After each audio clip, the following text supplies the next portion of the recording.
Burna Boy is a Nigerian pop star who is famous worldwide, especially in the UK, and now slowly but surely in the US as well. So he had an interview with The Guardian, and I just wanted to talk about a few of the answers he has given and some interesting ones, and then we'll talk. We all know him as Burna Boy, that's his professional name, but his real name is Damini Ubunolwa Ogulu Rex. I am so sorry, Burna Boy, for butchering your name, but that's as good as I can say it. Burna Boy was interviewed by The Guardian, and he had some interesting answers, so let's dive in. The Guardian reminded us how Burna Boy was outraged last year when he found out that he was appearing at Coachella and he saw the poster.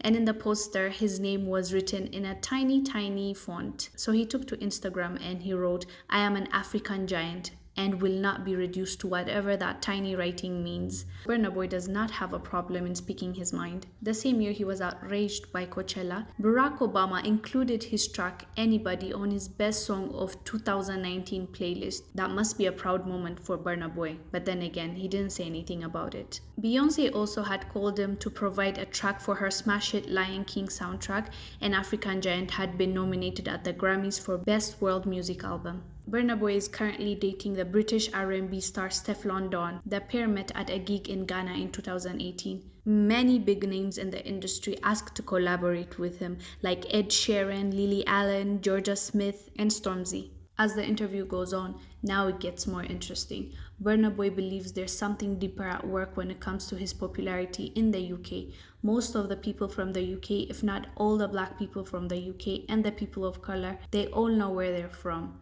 Burna Boy says. They know exactly where their roots are. This, he says, makes it easier for people to tune into his wavelength. It took longer for his music to find an audience in the US. This, he says, is a consequence of African Americans not having the same close connections with Africa. He said, quote, "Unfortunately, the brothers in the US have been stripped of their whole knowledge of self, so it's a bit harder for them." He says when he collaborated with the US rapper YG and Future, he said he was bringing my brothers home. In June this year, he won a BET award for Best International Male. He used the moment to make a point about Africa, colonialism, and Black Lives Matter. He said, "I would like to use this opportunity to say that sometime around 1835, there was a mission to turn Africa into a dominated nation. Now is the time to overturn that and go back to the royalty that we were. Because in order for Black lives to matter, Africa must matter." And this was not the only time he talked about the Black diaspora community and African community coming together. The year before that, he missed picking up his award, but his mom, who is also his manager, stepped in, telling the audience that he wanted to say, quote, "Every Black person should please remember that you are Africans before you became anything else." When he was asked why he made that point specifically, his answer was, "I feel like the only way we can move forward is if we all know that this is our home and we make sure our home is a place that is respected. Once everybody respects your home, then they have no choice but to respect you." He says the problem is worse for Black people in America because you can't demand respect in the place where they don't believe that you belong. Now this answer, I don't know if a lot of people will be happy about, but you tell me what you think down below in the comment section. When he was asked if he supports Black Lives Matter, he said, "I'm more of an NFAC kind of guy," referring to the Not Around Coalition, the armed African American group made up of ex-military personnel that has been compared to the Black Panthers. So even The Guardian noted, most stars might dance around a subject like this and offer a general comment about anti-racism. Burna Boy is happy to jump in with both feet and back a group whose leader has advocated for the state of Texas becoming an independent country for African Americans. He says that his aim is the eventual unity of Africa. When he was asked about wealthy people like Dangote making all the money while other people are poor in his country in Nigeria, his answer was, "The only people who I focus on and who have blame for whatever is happening now is us, the youth, because we take what we get sitting down. Freedom is not something that is given." When he was asked who influenced his Pan-Africanism spirit, he said Gaddafi, and the interviewer was clearly very shocked. He continued and explained himself, but when the interviewer really pushed him about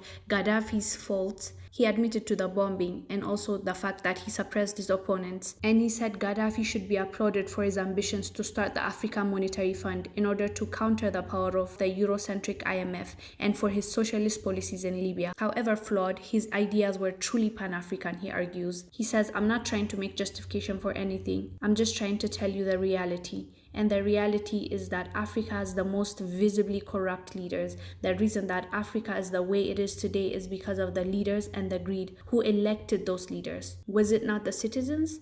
Is that not democracy?" But he's not sure about the alternative. If you want the whole story, just go to theguardian.com and you can read the whole interview. It's actually really interesting. So I learned a few things after reading this interview he had with The Guardian. So basically, he's a Pan-Africanist, which I did not know, and it was interesting to see how he thinks and about Black people in the US, in the UK, Africans, his own people, Nigeria. And I haven't seen a lot of pop stars discussing this issue, so that's why I felt the need to bring it up to you. First of all, let's start from Gaddafi. I haven't heard a lot of people praise Gaddafi because of what he said, precisely what he said.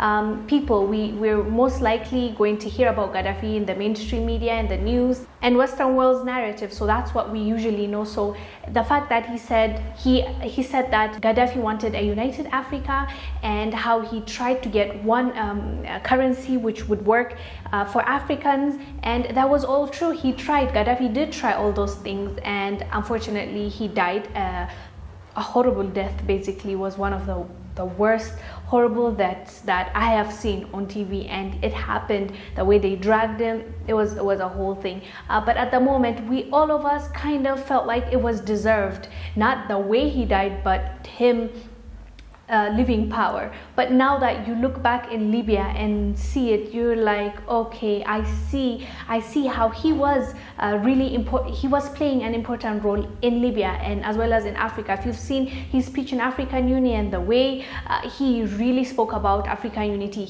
it looked like he really believed it. And the unfortunate thing is he's no longer there in that position, and that's kind of like what Burna Boy touched on, which was interesting to me to hear from, again, a pop star. The other thing that he talked about was his love for his country, and he spoke about Nigeria a lot, and also Black people, and how he wants to see change. But most importantly, the speech he made at BET actually told his mom to say, and now clarified.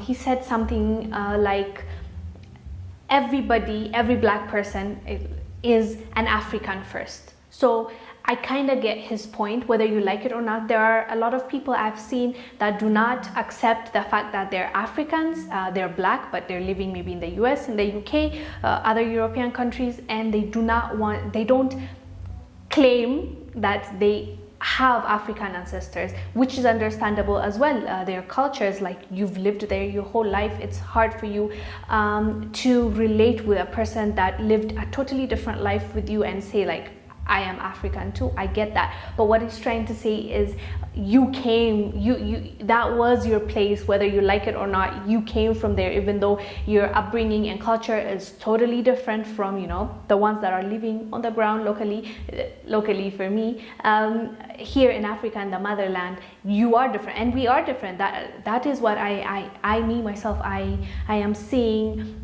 We're really different, and it's beautiful. Just because we're different doesn't mean that we're not one. We are similar as well as we're different. Difference is upbringing and culture and basically language, but other than that, we are the same people. So that understanding that, I think, will help us improve in achieving our unity, because Pan-Africanism did not start just to unite Africa. Pan-Africanism was the diaspora community and the African community coming together when they first started it. So I liked the spirit of him talking about our unity, and it was nice to hear. But one thing I have to ask you guys, because I can't speak for a Black American, an African American living in America, you tell me if what he said was true or have some truth to it when he said African Americans are being stripped of the knowledge of self. And do you agree with that? Do you actually believe that that happened to African Americans after they were taken from the motherland and you're raised in America? And he said something interesting. I don't live in the UK or US, so I can't speak for the diaspora community, but please do let us know down below in the comment section that live in the UK and the US. He says that there's even a difference between the black people in the US and the UK. So have you seen the differences yourself when you traveled abroad and back and forth from America to UK? Do let us know down below in the comment section. I was interested in his thought process and his answers. That's why I brought this to you. Thank you guys for watching. Please do let us know down below in the comment section what your thoughts are, especially about his comments about the US diaspora community. I will see you on the next one. Bye.